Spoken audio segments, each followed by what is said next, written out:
Nasi biryani daripada Kashmir cik Ya, daripada Kashmir, daripada arwah ayah saya lah, daripada India lah. Oh, berapa tahun dah cik? Lebih kurang 30 tahun lah. 30 tahun je 30 tahun.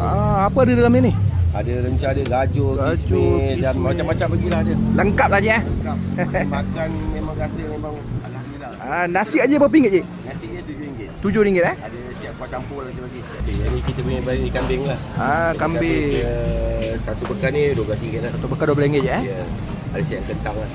Okey baik. Itu daging lah. Daging. Daging. Apa sama ada kentang Ada kentang siap. Berapa ringgit? Bekas ni RM10. RM10. Ayam sambal. Ayam sambal. Ha? Dan ayam kari biryani. Ni ayam kari biryani. Ya. Ayam madu bakar. Ayam madu bakar. Dan ayam tanam. Ayam tanam. Satu RM1. Kalau ayam saja RM8. Ayam saja RM8 Jadi yang special tu kalau ayam madu ni kalau ambil dua keping, jadi kita bagi 15. Oh, 2 keping? 15. RM15. Ada lamb shank lah. Lamb shank. Kalau lamb shank ni yang kita ambil yang setengah kilo ni lah. Setengah kilo Setengah kilo punya. Berapa ringgit sikit dengan nasi? Kalau siap dengan nasi satu set RM45. RM45. RM45. Dan kita ada combo set, kalau tambah lagi CCTV, kita dapat satu set nasi dengan ayam. Oh, tambah RM3 lagi dapat nasi set dengan ayam. Tapi kena ambil lamb shank lah, RM45. Asam pedas Melaka. Ya.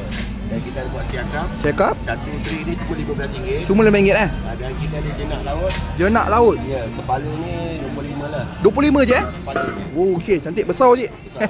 Saya niaga di Bandar Baru Melemau lah. Bandar Ramadan. Pasal Ramadan Ya. Sepanjang Ramadan ni buka setiap hari. Setiap hari.